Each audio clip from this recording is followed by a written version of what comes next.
And good morning. Brother Moses here. Got a little bit to talk about here. Inspired by the current events that's going on here. This week has been one phenomenal week for conversation and dialogue, even some political activism. So just figured I'd give my 2 cents. And as you know, in this conversation, pursuant to what that title says, conservative debate tactics. Number one is to deflect, number two is to dismiss, and number three is to double talk. So that's what we're going to get into this morning. Peace and let's ride.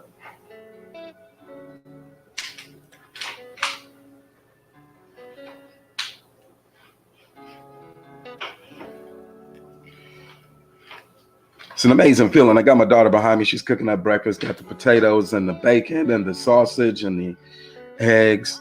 Gonna throw those all in a burrito, make that amazing. Inspires me.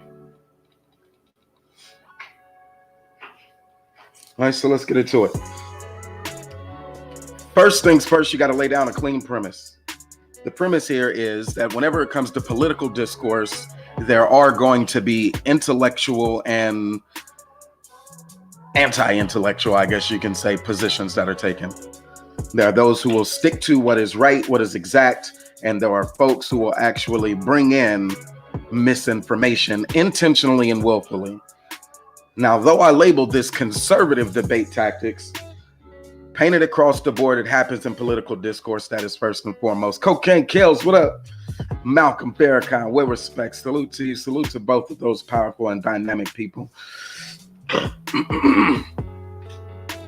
So what I'm going to do here for just a little bit of time here this morning, this good Sunday morning, before all the football, before all the festivities, before it really jumps off and our YouTube space really gets energized this morning, I just want to lay down a very clean premise. I'm only going to be talking about 3 of those tactics, but we know there are a lot of different intellectually dishonest, I'll say it again, intellectually dishonest tactics that happen whenever you're having political discourse. I'm only going to talk about 3 that we commonly see. That is the deflection tactic, the dismissal, and then the double talk that is employed. How I'm going to break those down, I'm going to talk about them just in general, give my insights on it. Going to give a couple of examples of where we see those things happening. And then I'm going to tell you why that is an issue. All right. Quick definition when we're talking about being intellectually dishonest. That is where someone who is inside of the discourse intentionally lays down a false misrepresentation of information, a false representation or a misrepresentation of information. What it do? Voice of reason for my people. That's my guy. All right, so let's rock. And let's start with this first one. Let me turn this down just a little bit. I know when I do the music is something that keeps me inspired, but it may be a deflection for others. So we'll do that. All right. So first and foremost, we're going to talk about that first one, which is deflection. I'll give just a little bit of a premise about deflection, give you some examples as you can see on the screen. That will be the premise of my discussion or how I view it. And then we'll say why it's an issue. So number one, civil rights is no longer necessary because we live in a post-racial society. We'll use that as a thinking point. Let me talk about it. Right now, one of the most important Supreme Court justice rulings is being considered. So they've listened to the arguments about 1866 and whether or not 1866 is an applicable use case for these lawsuits, for major lawsuits, whether it's a big lawsuit, a class action lawsuit, such as a reparations claim, or class action lawsuit against an employer, an individual lawsuit against an employer for things such as racial discrimination, racial bias, discrimination in housing, discrimination in lending, discrimination in I guess, utilities, discrimination in government contracts. And so right now we have one of the biggest cases. It's akin to the Dred Scott case, whether or not you are 3/5 of a man even. And so in this case, looking at 1866, remember around those times we were determining whether or not equal protection under the law should be extended to those descendants of American slavery.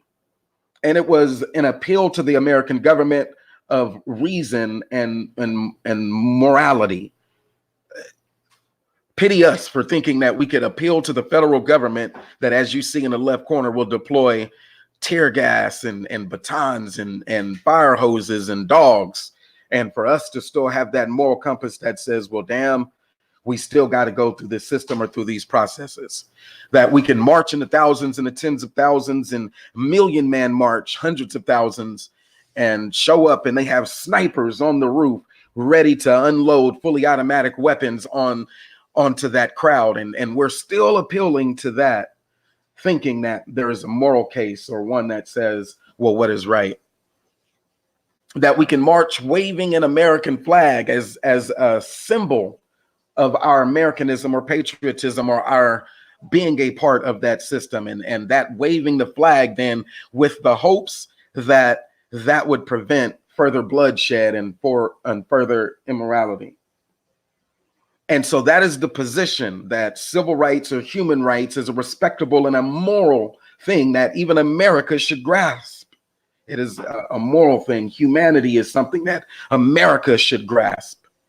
And that the advantages of recognizing the humanness is something that American politics ought to be able to address when they've missed the mark.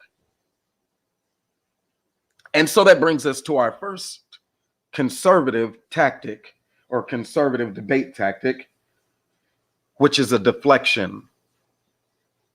See, so while you're thinking it's about morality, you're thinking it's about fairness, you're thinking it's about justice, these major universal principles, when you bring up a civil rights, claim or, a discrimination claim, you think it's about a job here. This is about equal access to employment. This is about equal right to my compensation as any. You think that you're using a lens of morality and fairness and justice. And so the conservative debate tactic number one is deflection. Take it away from what you're making it about and make it about something completely different.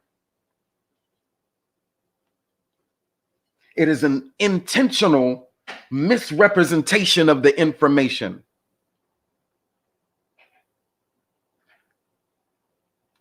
It is about steering the argument towards an invalid position and then having the conversation about the invalid position. So therefore, if you can prove the invalid position, now you have a correlation that the entire argument is now invalid. Feel me? B1 salute Midtown. B1 salute I am Aries and Annette B. Thanks for rocking. In standard debate, it is referred to as a scarecrow argument.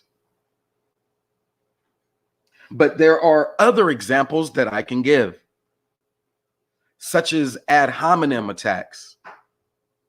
So the reason why we can't have a conversation about morality or justice, fairness, is because Negroes are inherently inferior. Oops. And so they can pull studies from the Eugenics Society, and they can pull studies that study the shape and the parts of the brain and the experiences. They can do social somatic experiments, and they can go up to Harvard and say, we need another way to classify this. And Harvard can do an implicit bias study, and they can say, well, based on these different talk points, we're going to show you that the argument is not about being moral. The argument is not about justice. It's not about fairness.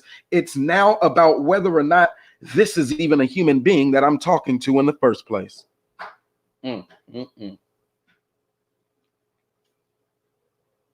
And why is it an issue? I mean, if you B1 or you carry B1 logic, you already know where we're going. It becomes our greatest issue when we have people that would essentially, by lookership or just by looking at them, you would naturally think they're a part of that B1 family. They have a Black first mentality, that they would act in accordance to preserving their best interests.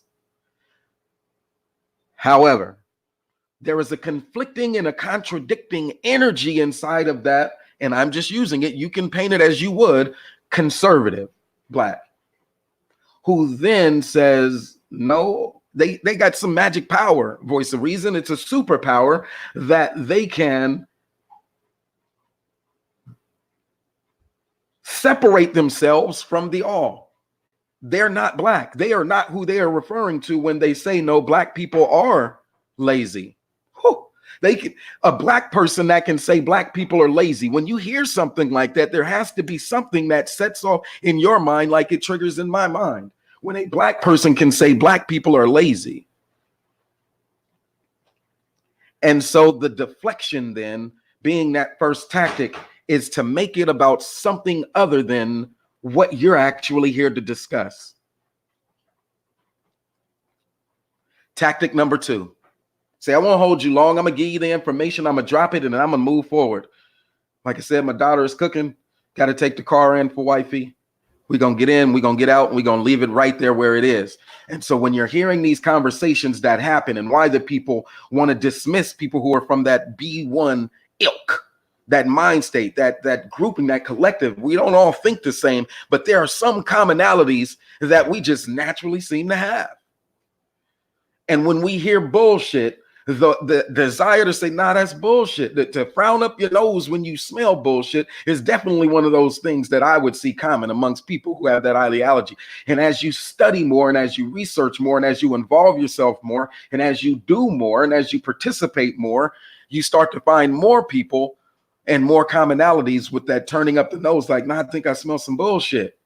And saying that out loud, no, I think I smell some bullshit.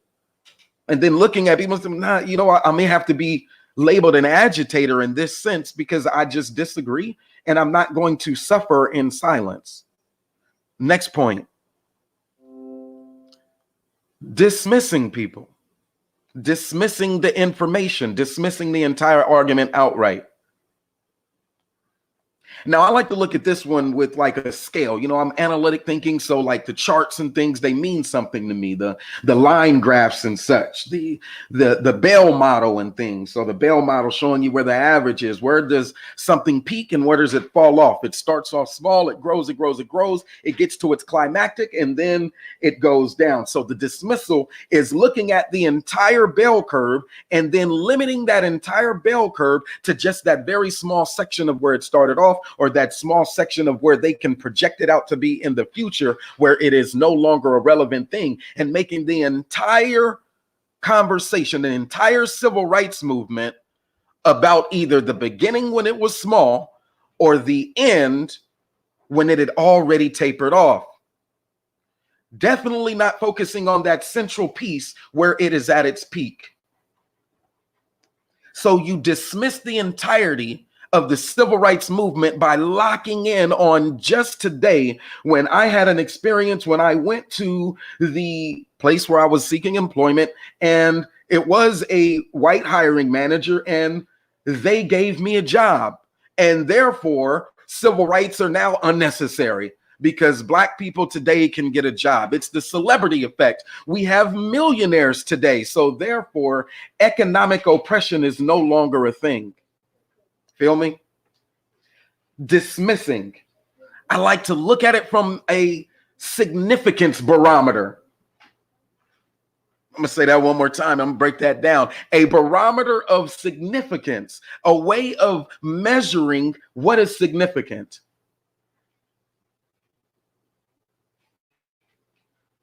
Now, this is going to be critical as you deal with people who fervently believe in a system that is socially stratified. as they like to differentiate between people and say, well, this is lower class, and this is lower class, and this is lower class, and this is lower middle class, and this is middle class, and this is upper middle class, and then there is everyone else. And the best place, or the most common space for African Americans, essentially you B1 Negroes, should be at the bottom. That's the way they think. Because the issues that you are referring to, again, put yourself in their shoes, look at yourself and say, what do they really think about a B1? Put yourself in their shoes. This conservative debate tactic is to dismiss a B1 logic by saying, well, you are all speaking to the people in the lower tier. And you're speaking to the people who are in the middle, lower tier. And you're speaking to people who might be in the upper, lower tier. I said I'm going to give you some examples, and then I'm going to tell you why it's problematic. I'm still in my examples phase. And I'm going to use this image that we have here to even drive it home a little bit further. So you got Sheila. You see Miss Sheila. Hey, Miss Sheila Boo, how you doing? Hey, we're going to need to talk about going to the Senate, calling us little chocolate babies. What the hell was that? But I digress. President George W. Bush hosts this meeting about domestic education issues with Congressional Black Caucus members at the White House in 2001. From the left, Representative Sheila Jackson Lee, Representative Eddie Bernice Johnson, Bush, and then Representative Elijah Cummings, all featured in this photo. What stands out to me the most is this guy right here looking like he's smiling, sitting next to Elijah Cummings. Look at that B-schmirk on his face. Now, that is a B1 schmirk right there. Like, this dude ain't saying shit. Like, first of all, this domestic education issues is just a tag word for having a conversation about people at the lower, the middle, and upper lower tier. You're talking about poor folks again, aren't you? And you're going to come talk to me about those ghetto babies, chocolate babies. Look at Miss Sheila. She looking like, I know I don't want to be here. Miss Bernice. And so while the issue can still be morality, fairness, and justice, it gets pigeonholed. And in these type of spaces, the conversation typically, I can probably try to put on my great white voice. I don't really have one, but it typically goes, well, what are we really arguing about? What are we really discussing here? Are we talking about the few pennies? Look at those constituents. How many of them could actually even vote?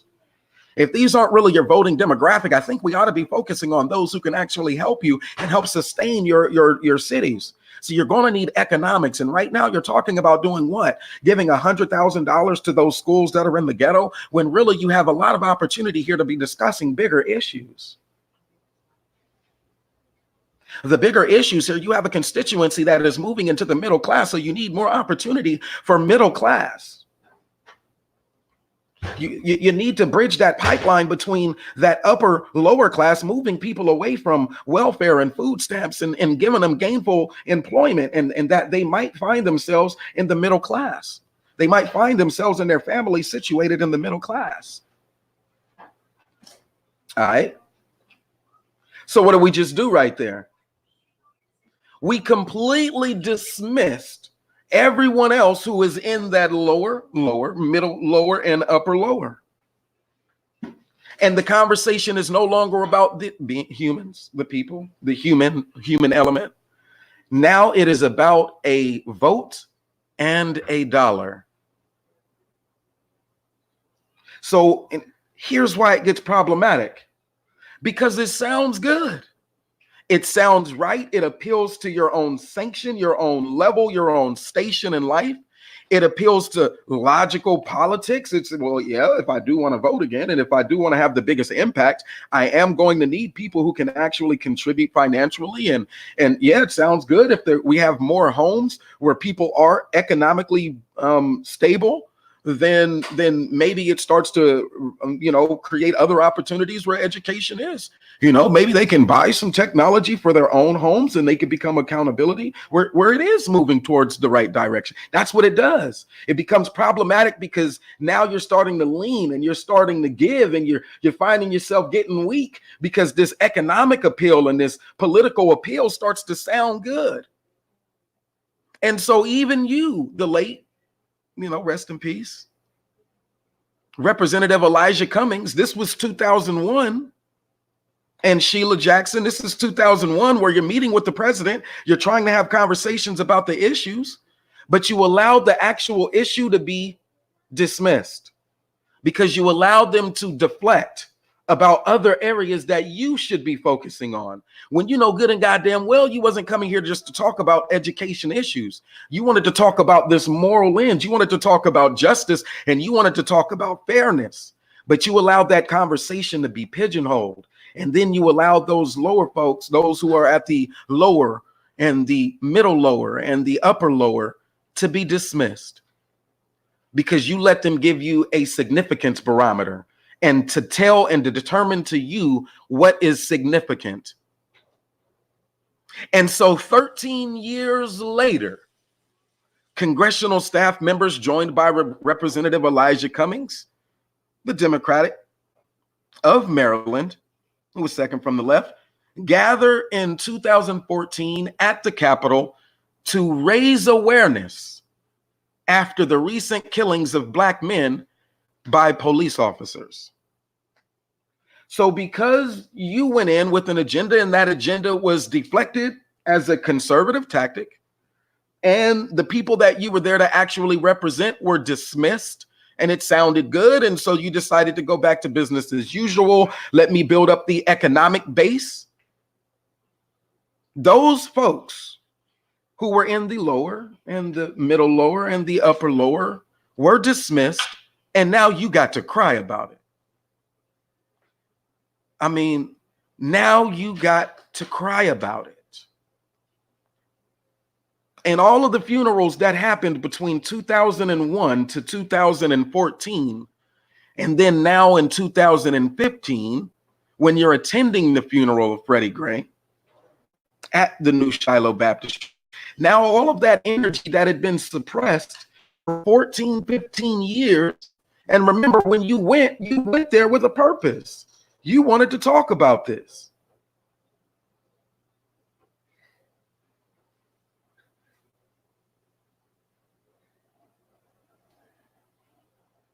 Oh. So it's problematic because you have people who come from a position of power. They go into spaces to speak to people in positions of power, and the tactics that are deployed back and forth, it's a dance, it's a game in this discourse. The conservative debate tactic to deflect, to dismiss. If those two don't work, they'll jump into double talk. I'm going to give you what it is, and then I'm going to drop it. Because like I said, I got baby girl she volunteered to cook. I have to say, hey, baby girl, will you cook for us this morning? We got a big family. It's a lot of us that live here. And so for the youngest girl to come wake up early on a Sunday morning and say, you know what would be great today? Breakfast burritos, eggs, sausage, bacon if we need it, potatoes, burritos, and she's doing it all. She inspires me. So let me give you this last one for now. The double talk. Yes, sir. What up, George Macon 2? If you haven't subscribed to George Macon 2 channel, check it out, man.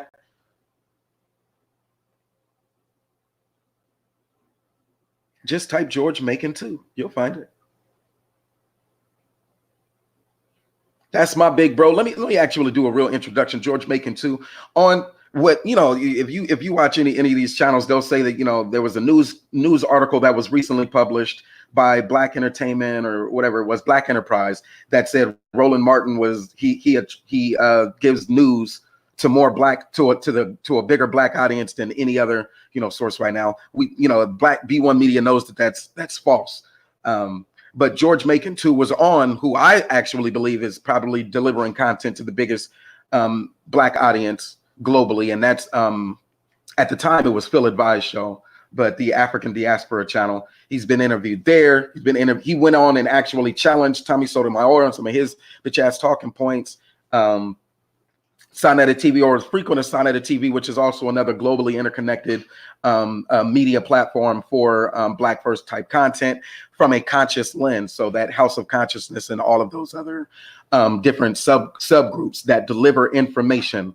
Many of them got their introduction, or they got their mentoring, executive mentoring, or in that space, and through the Sonetta TV and the House of Consciousness.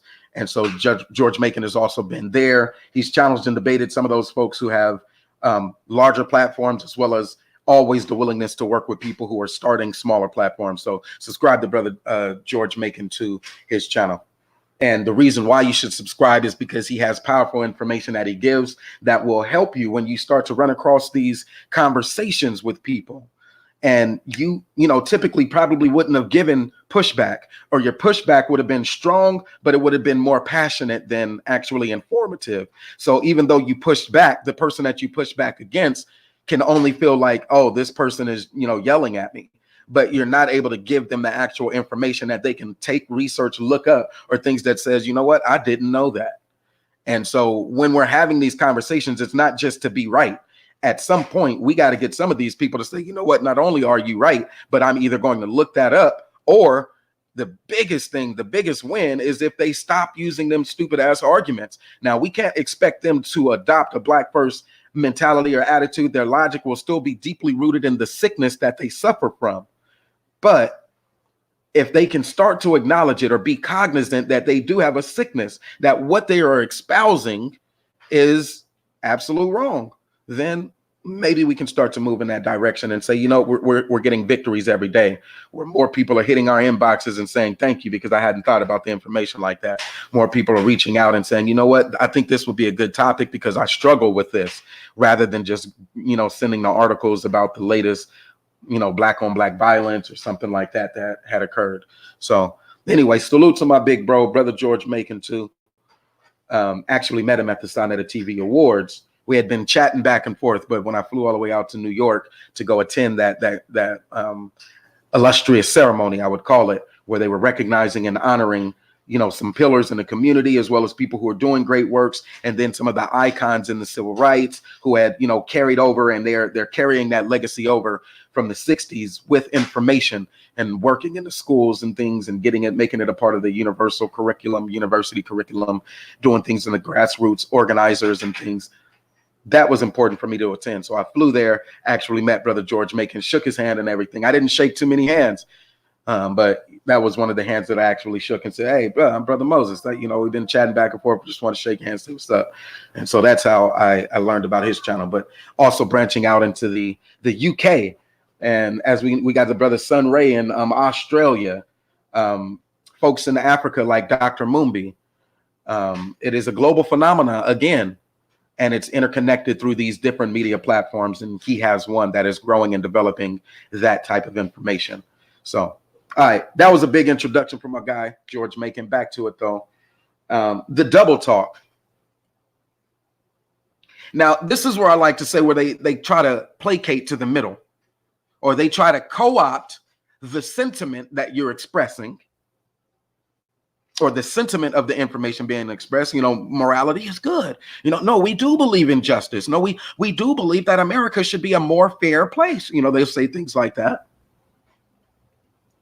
And then what they do is they reversal of roles. So let me tell you, well, if you were in those other positions, if you were in the position of the mainstream society or the dominant, if you were,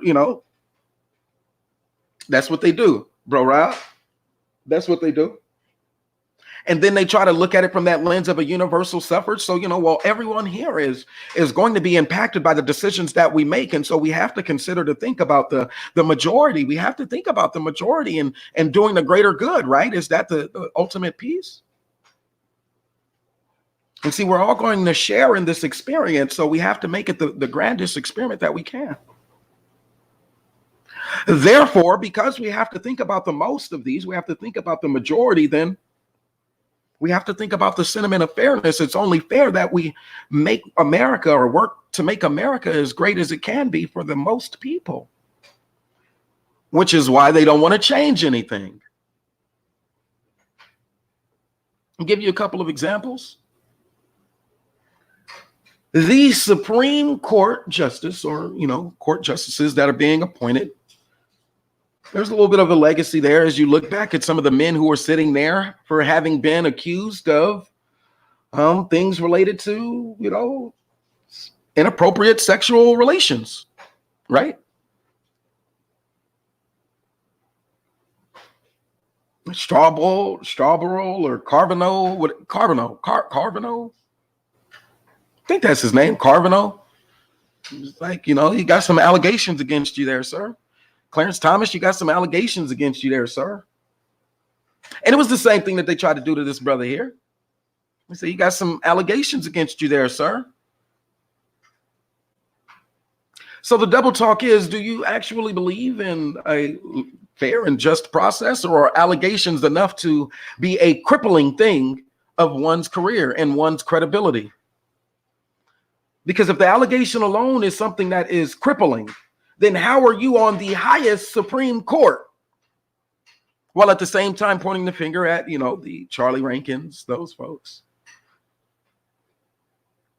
To the extent that the Nation of Islam has to come to your defense and publish it and broadcast it through their entire journalistic network and say it just ain't true.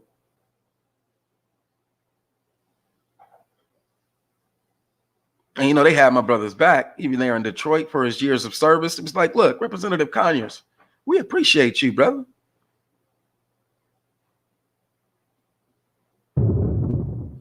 Dropped a bomb there. After careful consideration and in light of the attention drawn by recent allegations made against me, I have notified the Democratic leader of my request to step down as ranking member of the House Judiciary Committee during the investigation of these matters. Conyers said in a statement Sunday afternoon, I deny these allegations, many of which were raised by documents reportedly paid for by a partisan alt-right blogger. The statement continued, I very much look forward to vindicating myself and my family before the House Committee on Ethics. So I thought we were here to talk about morality. I thought we were here to talk about fairness. I thought we were here to talk about justice. And we have someone who has demonstrated a B1 logic, who was brought up on allegations and charges of inappropriate relationships, sexual relationships. And he just so happens to serve on the House Judiciary Committee, where there are men who had been alleged to have sexual misconduct. Double talk.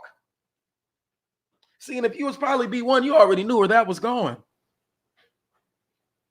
So you can't be on this Judiciary Committee having investigations, holding hearings about what is judiciary correct, and you need to go have a moral conversation with the Committee on Ethics.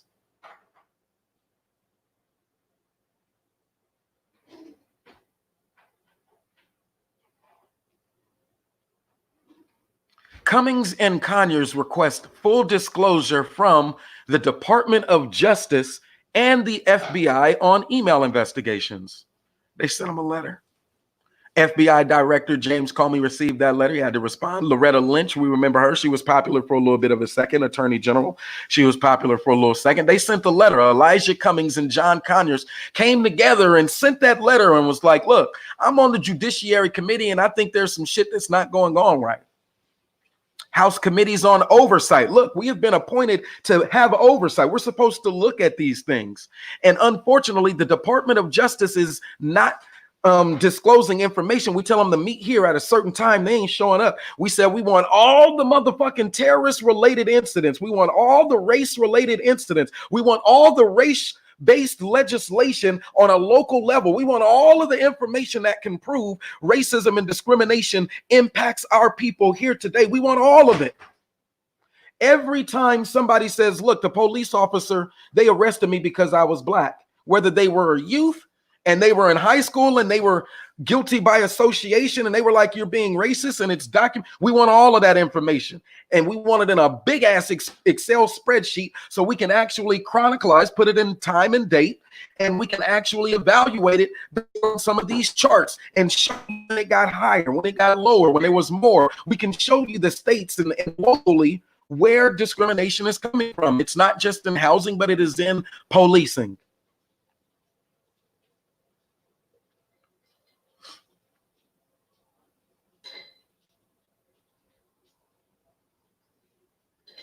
So that was October 29th, 2016. And then you come through in January 9th of 2017, where Cummings got to meet with the President Obama and his family, and he took his daughters, which is why I'm inspired to say, if I turn this camera on behind me, you will see my 11-year-old daughter, who I always call 12, and I'm still working on numbers and such, who volunteered to go on back there and cook for the entire family this morning. Not because we were raised in the South and it's a tradition that the women take care of the men, but because her soul told her, she just wanted to cook, I guess. Her spirit was moved to do so. I would have ordered some Uber Eats, but my daughter came to me and said, you know what, it'd be good this morning, Dad. And so I share this information on a B1 platform. As you see, it was released by Representative Elijah Cummings. I share it because I know y'all can handle it, but on the manosphere, they wouldn't be able to have these conversations because the first thing they're going to do is look at this man's daughters. They will take the entire conversation and then pigeonhole it to about the sexuality piece or the gender piece or the sexual allegation piece, and they will make it about that rather than about the double talk. They won't look at the investigation. Cummings and Conyers respond to partisan GOP investigation of former FBI Director Comey's actions during 2016 election. So this is October 24th, 2017. You know what happened? After they started sending those letters asking for information, they brought them up on investigations, both Cummings and Conyers. Conyers then says, I'm going to resign because now I'm under investigation by the FBI. So they went in and said, look, we're part of the House Ethics and the Judiciary Committee. We got information that we would need when it comes to the oversight on the Judiciary Committee. We want to know how many of these cases where somebody said it was discriminatory policing that happened, where people were actually locked up and they said this is discriminatory. We want to know all of that shit. And then, you know, they could take it and say, no, this was actually about the email for Hillary Clinton. Bullshit. Because ever since that crime bill was passed, there had been a disproportionate number of arrests and incarceration of our African-American brothers and sisters, not to mention the murder and the destruction of those black bodies. So much with the drugs and so much that hit us on employment and so many other areas. It was like, well, we just got to come together and start pulling together the pieces that would tell you that you are responsible to hold the government liable for their works and their hand was not invisible. So what did the FBI do? They brought investigations against these black men.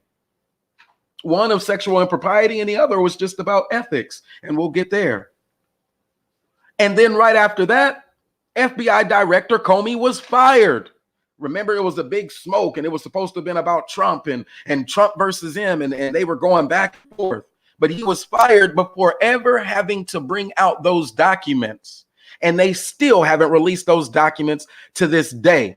Why? Because a conservative debate tactic is to deflect.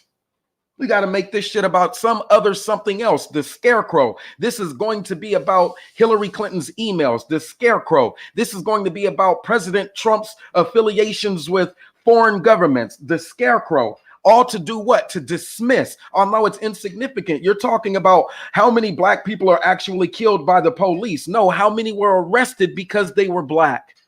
How many black communities and the people inside of those communities were targeted for harsher policing? And then you can get to the sentencing where they were giving harsher sentencing. And then you can get to the impact or the disparate impact of that same policing that says, look at the application. I'm applying for a job and I got a job. So that black conservative says that we're in a post-racial society.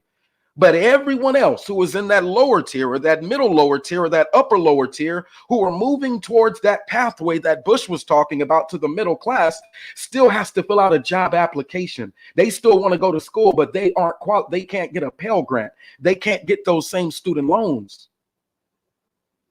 They want to fill out an application for a job, and right there on the application, have you been convicted of a misdemeanor or a felony? And so now if they need a home loan or if they need a car loan or if they just want to buy a couch or a refrigerator and they want one of those retail credit cards, the interest rate is astronomical if they even get approved. But before that, their credit score is through the roof because it's hard to sustain a job without those skills, that college education or whatever it is, especially when you're operating in a system that openly discriminates against your natural talents. Do you know if there was a sister that wants to braid hair, she knows how to braid hair, but if she doesn't have a license, they can write her up on that. That's what the city can do. They can write you up and say you're operating a business without a license. What? All I did was braid my niece's hair. Nope.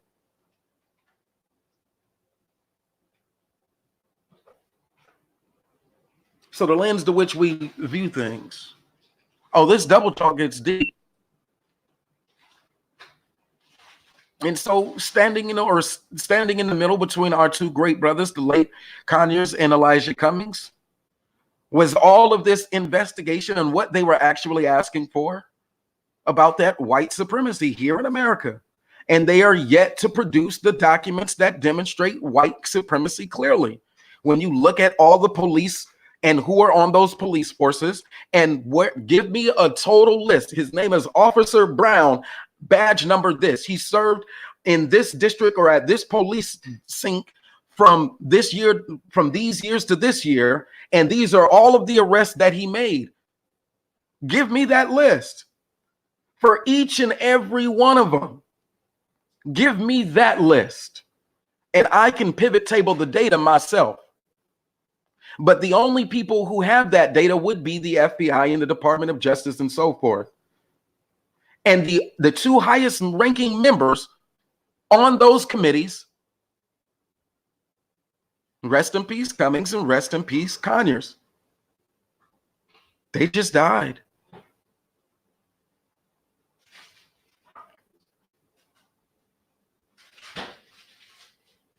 Look at Cummings.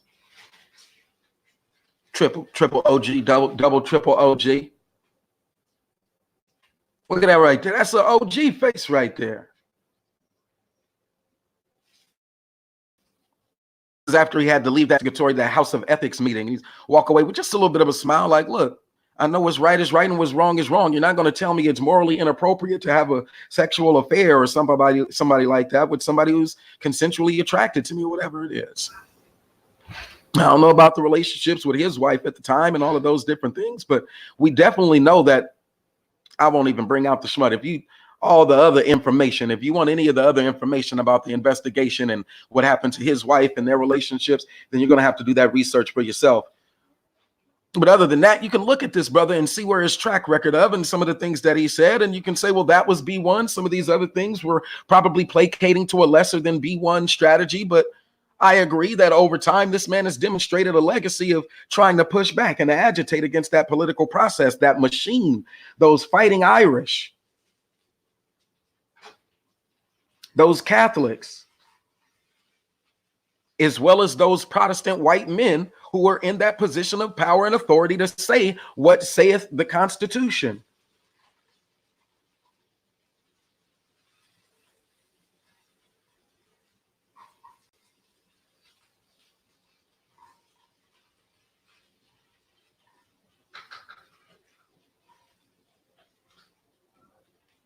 Mr. Conyers. I was watching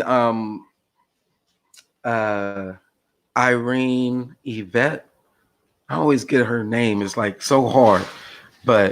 And she was having that conversation, and she was pulling out some history, and she was pulling out a narrative from, I think it was Lois Clark, from their slave narrative. And it was about a very deep topic. And I don't even want to pigeonhole what it was actually about, but I will highlight just one section that stood out to me was a perspective that says a greater degree of empathy is needed for that house Negro. And so this picture here reminded me of that, having to go, the House Committee on Ethics Committee, all of that house Negro, the Negro who has to sit in that house or goes to that House Judiciary Committee, that house Negro, and what they have to endure. And that's what this picture sparked for me. It reminded me of that.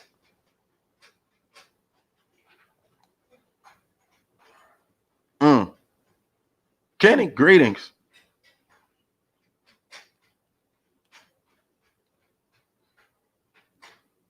I think it's almost right there on the line where you can see B1/B2, where it starts to find itself getting conflated, is with people like the brother in the middle. That's where you can have back and forth, where you'll find less commonality. Some people would agree. Some people would say he is B1. Some would say that he's not. Some people say he's a detractor or an agent.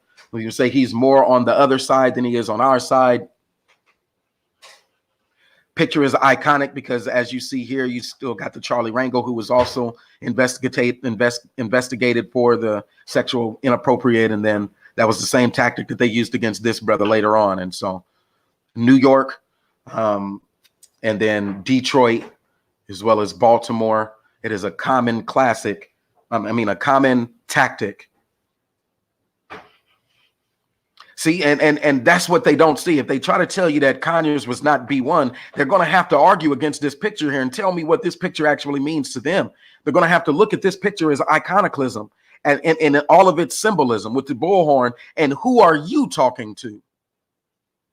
See, so before you had to go into the house and sit down and you became the voice box or that advocate inside of the house, this is what was happening here.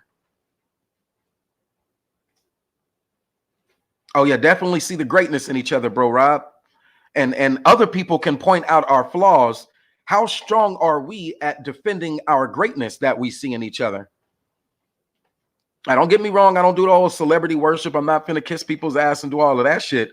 But if there is a greatness in somebody that I can call out, then let's call that out. See, because I'm a Morehouse man. I can do that. My celebrity worship probably extends about this far. Dr. Martin Luther King Jr., that was my Morehouse brother.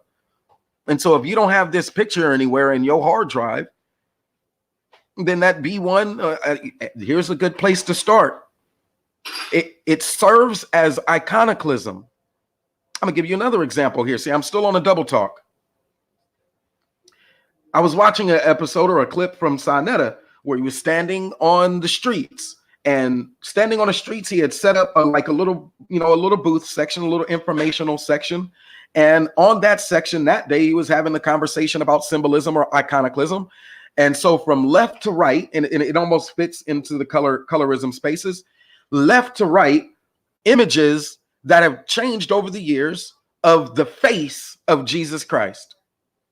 From very light-skinnedness, Jesus Christ, all the way to a dark skin, the Rastafarian with the dreads looking Jesus Christ on the right.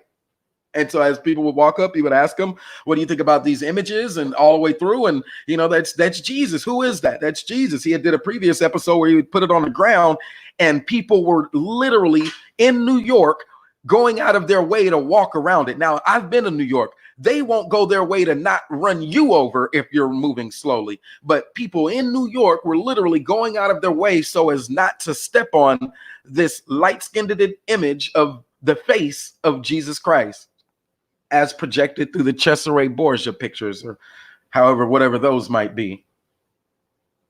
But the lighter-skinned Jesus Christ got the highest receptivity. Like, oh, that's Jesus. That is That is Jesus. And the further that you got, the less likely it was for people to be able to accept it as Jesus. All the way to the one on the right, where they were like, "Oh, nah, that's nobody. That is fake." I'm telling you about double talk. I'm just giving you an example, voice of reason, where the one on the left, where it's a light-skinned Jesus Christ image of the face, what is to be the face of Jesus Christ. And they can accept it readily and openly, and then couple that with his other study where people in New York, busy, well, they will run you over if you're walking too slow. That New York, people were going out of their way intentionally so as to not step on this light-skinned face or depiction of the face of Jesus Christ. And that to them was so real that they couldn't even step on this thing that is sitting on it. It's a piece of paper with it. It's trash, but they couldn't step on it. And so when he holds it upright and says, now look at this, which one is more, they can identify. These are black folks. Sonetta, again, like the person with the bullhorn, is talking to black people. He's trying to help black people get over their sickness or their affiliation with whiteness being rightness. Those people who would say, well, the majority, they're going to co-opt the sentiment. It's about doing the greatest good for the greatest number of people, and so they'll reverse the role. And so if we're looking at morality and such, and we're looking at what is going to be fair, then we need to make it as fair as we can for the most amount of people. And so they'll talk about the universal suffrage. Everybody is going to experience this, so we have to get it right for the most amount of people as we can, and this will be our shared experience. Therefore, we need to be more like white people. People who think like that. Oh, well, we have to go have these conversations with white people. The black people who will tell you that. And the black people who have become a part of that social conditioning, media or whatever it is, that indoctrinating force. The one that wants to reinstate or reinsert or reinforce that message, reinstate it,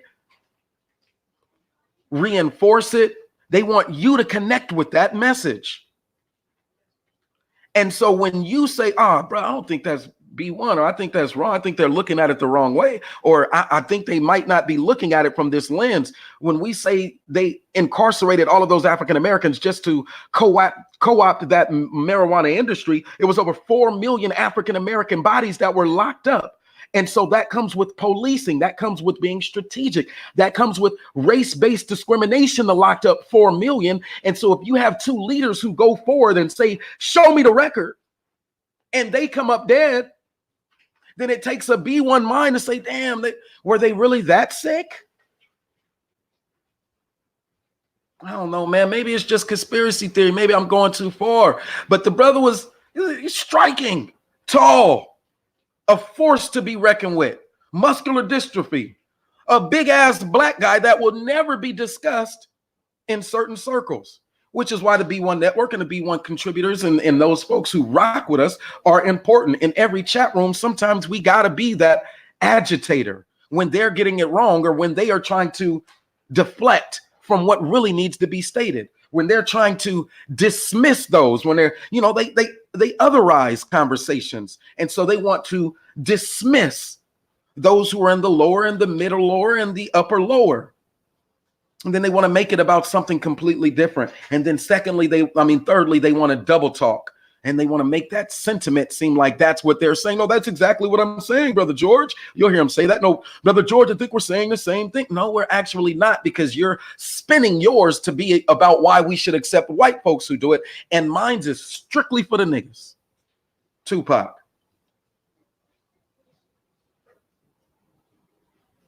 You want yours to be to the benefit of everyone in America. And I want to see us win.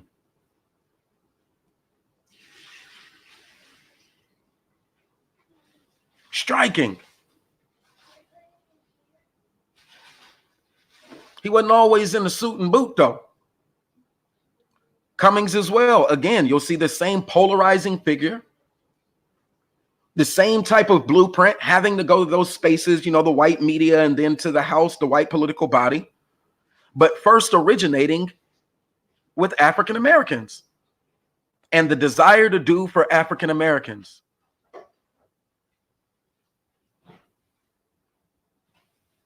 Look at him. Now, he could tell you about those arrest records because I'm just asking for the 90s to hear. From the 90s to today. But he can go back to the racial profiling, targeting, arrest records, and all of those things all the way back to the 60s and 50s.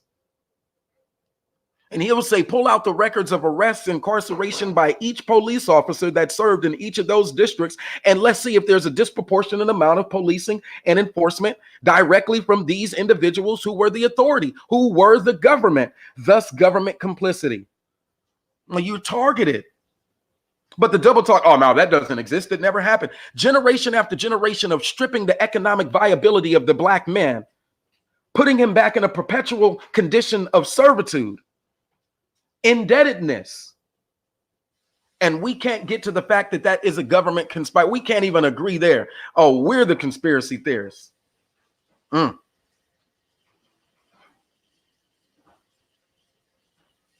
motherfucking dog.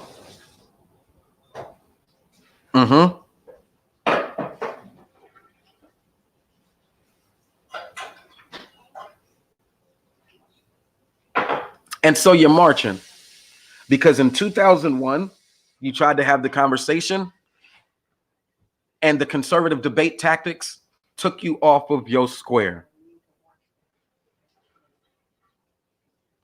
Frederick Douglass students are scholars and not thugs. Why is that important? Because in debate, conservative debate, folks, remember, we're on topic for an entire hour. I don't deflect.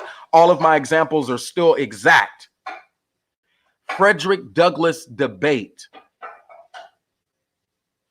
Lincoln Douglas is a debate style. It's an actual structured form of debate. It's called the Lincoln Douglas debate. And that student shot down was a scholar of Frederick Douglass.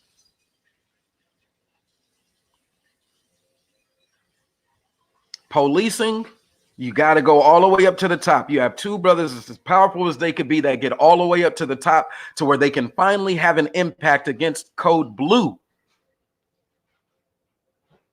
And they're dead.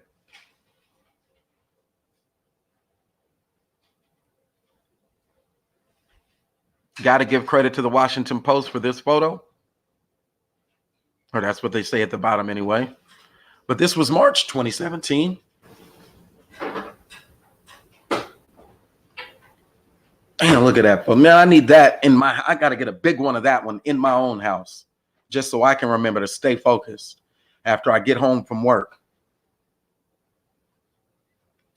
Now, this is May 21st, 2019. What does it say, Midtown? What does it say, Kenny? Bro, Rob, what does it say?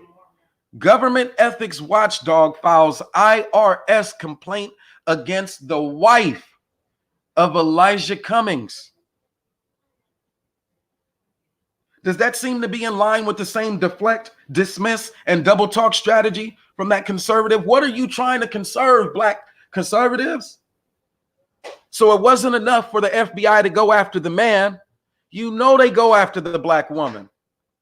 The FBI, the same people who they were like, we need to see those numbers. And instead of being able to produce those numbers, these are the highest ranking members that serve on those committees. And they're asking for the numbers and the data. And instead of them being able to furnish those data, they attack him, they attack his legacy, and they attack his wife.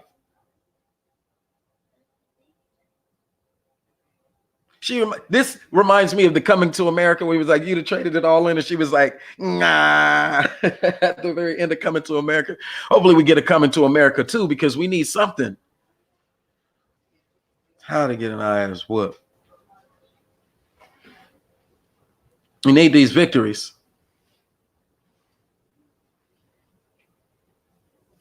We need a Rocky Moore Cummings victory. We need you Democrats to say this is what we want on our ballot.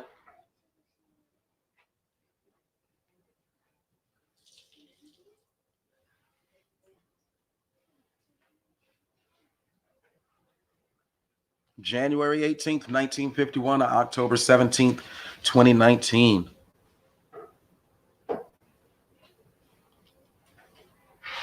Damn, that was my guy.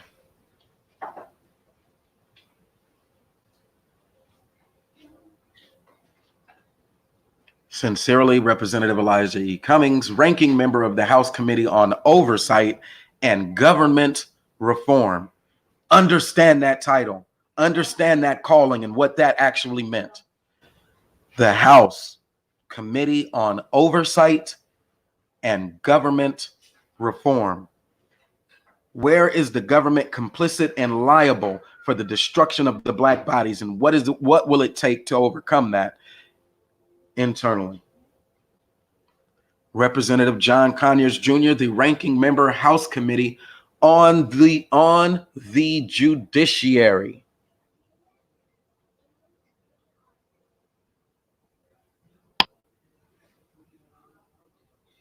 That's all I got. Conservative debate tactics, being intellectually dishonest. It is an intentional thing that they do. Talked about the deflection tactics. I talked about dismissing, and I talked about double talk. Deflection is where they intentionally misrepresent information. It's a scarecrow argument where they try to give you something else that they want to talk about. So therefore, if you can talk about this other thing and I can prove invalid or valid this other thing, then we don't have to have this big macro conversation again. Let's keep breaking down what our civil rights struggle is, whether it's going to be about a moral lens, a ethical lens, House of Ethics, or a justice lens, a claim for restorative justice, reparations, a claim for restorative justice, and what that would take. So let's deflect to something else like education and education as a pathway to economic success. And let's talk about that and not talk about whatever it is you want to talk about. Let's deflect. It's not about that. It's about this. Second tactic being dismissed. Brought that to you by discussing a significance barometer where now they get to tell you what should be significant for you and your people. It's not about the lower economic class. It's not about the and it's contingent upon social stratification. So they tell you it's not about the lower economic class or those people who are at the lower economic class, the destitute. Don't talk about the homeless. Don't talk about the extreme poverty or living below the poverty line. Anybody there can be outright dismissed. Don't talk about the people who are lower economic. So that means they're about that $12,000 to maybe $18,000 a year mark. What does that mean? Fixed income. People who are entrepreneurs, now they're elderly, but they didn't have a pension or anything like that. They may be living off of Social Security. Those elders, those black folks who will need an Obamacare type of thing to help subsidize the cost of their prescription drugs and anything as they move forward. Those people who get out of this criminal justice system and now they're trying to find a way forward or a pathway forward.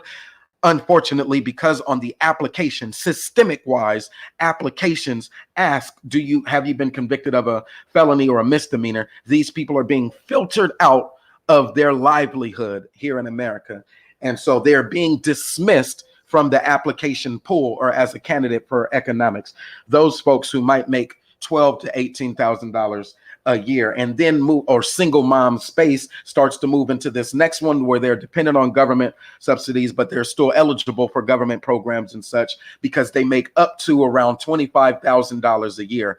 It's significant because if you look at the tax code, even now, up to $25,000 a year is the same thing that you can write off in taxes when you make more than $25,000 a year. So if you're no longer eligible, so they want to make it about pigeonholing and dismissing anyone who are in those tiers. And I would argue that they've even moved that barometer higher. If you're not making $35,000 as an individual per year, that you are dismissed. If you're not making upwards of $45,000 per year as an individual, then you are dismissed. Now, what does that do? That knocks out a lot of our soldiers, which is where the double talk position comes in. That knocks out a lot of our teachers.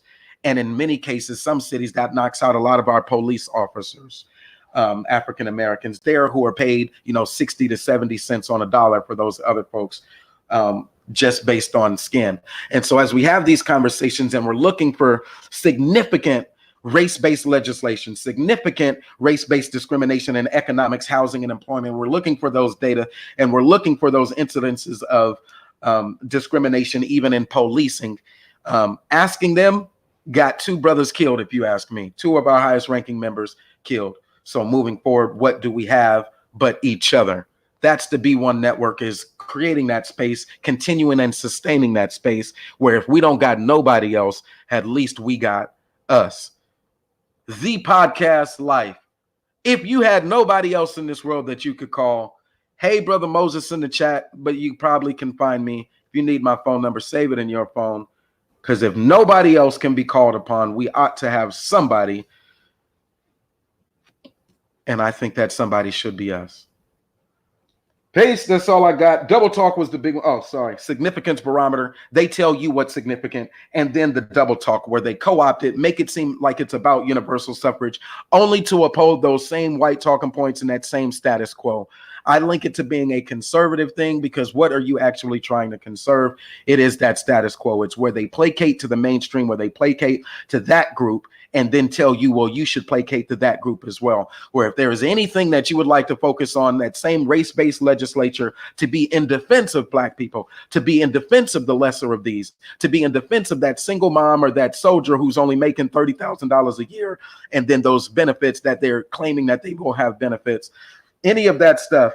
If you want to be in defense of those people, don't let it be co-opted by those other people who are using double talk. Defend them. Defend their spouses, defend their children. That's B1. I am Brother Moses. This is Sunday morning conversation with your guy here. It's not something that I do often, but it is just a Sunday morning build. I know that at this time you'll start getting notifications. Hopefully you'll start receiving notifications from other folks who I would consider a part of that B1 network, such as the Nyla Says, the Taz exclusives. I branch it out even further. Gab Talk Media, I think, is definitely B1. I definitely think Gab Talk is B1. If you ask them, they may say that the circle is small. So they may say, the podcast. They may say Cynthia G, for example. They may say the Black Woman Sphere, as well as Irene Yvette. They might say it. Other people might disagree. They like to try to look at people's history and their past and all of those things and say, well, for that reason alone, I don't think that you show the level of growth or intellect or insight or perspective that are completely B1. And I disagree. I can see the B1, like Brother Rob said, I can see the greatness in a hell of a lot of people. And I like to accentuate that greatness. When it is a B1 moment, I like to celebrate it, which is why you'll find me sending, topics or posting things that are about, like, such as Nike added to their board. What is this sister name? Her name is actually kind of hard for me. Let me give it to you right now. I tell you, while I'm looking it up, I was looking her up, looking at everything that she says. When you become a CEO or a chairman of the board, it gets a little bit harder to find things about you that people could use against you. I'll tell you that. I was looking for incidents where she wasn't so B1. And the only thing that I could actually find was information pertaining to, when she wants to do gender. And so oftentimes, because she is a Black woman, CEO of JP Morgan Chase, you'll have those women who step up and say, well, what about women? How hard, tell me about your experiences as a Black woman and what that meant for you to become successful as a Black woman. And so she does have some quotes that are out there about women empowerment, but predominantly what I was finding, she was a part of the African network and growing, they use the word diversity, but she was saying African-American and she was saying Blacks. And her name is Cassandra Duckett. And that's who Nike just brought on to their board, is Cassandra Duckett. Let me post that in the chat so y'all could look this lady up, just in case you don't follow me on Instagram or Facebook.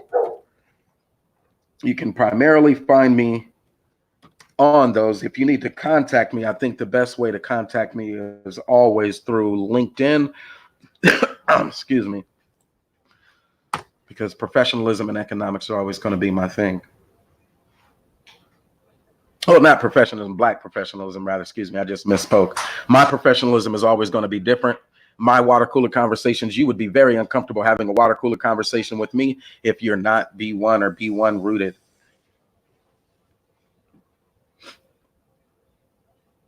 All right. So, yeah, that's all I got for now. I could take that conversation into Nike and, all of the pro-blackness, co-opting the pro-black, or trying to find some symbolism or iconoclasm in pro-blackness. They don't want you to recognize somebody like a Elijah Cummings and see that big picture. And they don't want that in your home. They don't want that next to, like, when my parents used to have that big ass picture of Martin Luther King Jr. always, and said that in every black home, or that iconic image of that black Jesus face with the dreadlocks and, that darker skinned Jesus for colorism's sake. They don't want you to have that in your home for your black children to look up to it and ask a question, or to look up to it, and it's triggering them as they're matriculating through their education to remember Martin Luther King Jr. and to know what he fought for, and to be able to tell those white people, nah, y'all are just talking about the Martin Luther King Jr. that you heard of, the I Have a Dream speech. You're not talking about the Martin Luther King Jr. who had those meetings with those Klans members, the Southern white leadership, and those white Klansmen, and tried to tell them about what they should do when they're talking to their congregation of white men, white deacons, and white trustees, and white racists. And he was telling those leaders what they should do and how they need to have the conversation. See, that's talking power to power in that sense. If you're living in the South and those white Southerners who are still making decisions, and they are still your congressional representative and your House of Representatives, it's not the black folks. Those white men are in their congregations, and they all attend, the Jimmy Graham churches, or whatever it is, whatever that dude's name is. And that is their evangelical. And so they're going to them for their moral compass. And you have nobody that they listen to until it was Dr. Martin Luther King Jr. Then you can understand the ramifications of that letter from Birmingham jail. But until you start to understand that and whom he was speaking to. See, yeah, you can get the news clips of when he was in a black church and I've gone to the mountaintop. You can hear that preaching and that hooping and that hollering, and you can feel his charisma there. But until you can actually move into that space and understand him, you don't understand why Martin Luther King Jr. was a picture, an iconoclasm, a symbol that was needed in the black household. Just like you can't understand the symbolism of that black Jesus. Look, I got to finish that little story, and then I'm gonna change over, because I think B1, I would say he is creating a B1 network. I don't know if you can say he created B1. That would be too far, but he is creating a Black First network by linking us from channel to channel, and those folks who rock with us and have that B1, and going on spaces where they're not B1 and having that pushback, agitating, going on spaces where they have B1 tendencies, or it seems like they're talking about B1 related things. And then he's saying, now, look, I would just want to add this perspective, and challenging them where it's not so B1. So spaces where they're having the conversation from a view of someone who wants to uphold white supremacy and terrorism, rather than having that conversation from a space that wants to empower black power. Again, so yeah, rock with us. Rock with it. We got to defend us. Race-based legislator that is for the advantage of us. Anyway, I'm over there, but I got to finish. So on Sonetta TV, they were going from left to right, light-skinned white Jesus as a symbol, and they could accept it, and get all the way to the right where it was the dark-skinned Jesus, and he was like, nah, that's fake.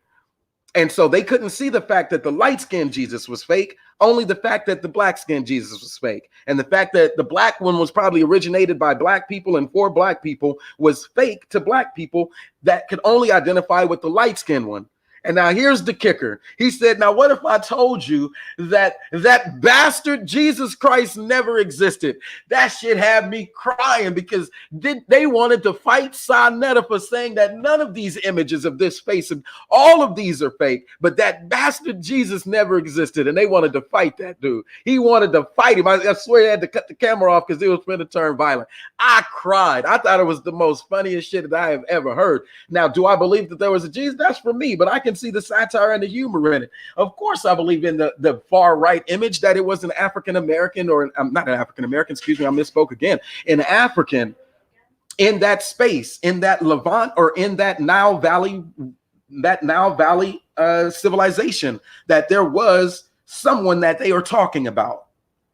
but we can take this conversation and move it away from the moral lenses and the mythos and all of that just by looking at its impact today. And its impact today was when you see this white Jesus, and when you think about Jesus in the form of its whiteness, and you identify that that is correct, and you see this similar image of a Jesus Christ, but in melanated, a black man with dreadlocks and shit, and you say that that is incorrect, it demonstrates the sickness that is in the minds of some of our brothers. And that sickness is what the B1 network is fighting against, stream by stream. Thanks for joining the live stream. I'm going to jump off now. Peace. And let's keep it moving, man. A welcome to the B1 network. If this is your first time locking in, I am Brother Moses, proud contributor to that B1 network, or that campaign that says we need spaces where African-American voices and perspectives, our mentality is valued. And even if we had no one else, we ought to always have ourselves that we can call on. Those people who don't want to create that type of space, let them do what they do. We'll be there to argue against it and tell them why that shit is sickness.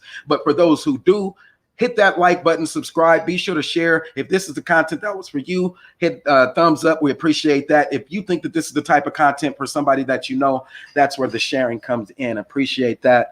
Not just for a YouTube algorithm, because we got us if nobody else joins our streams.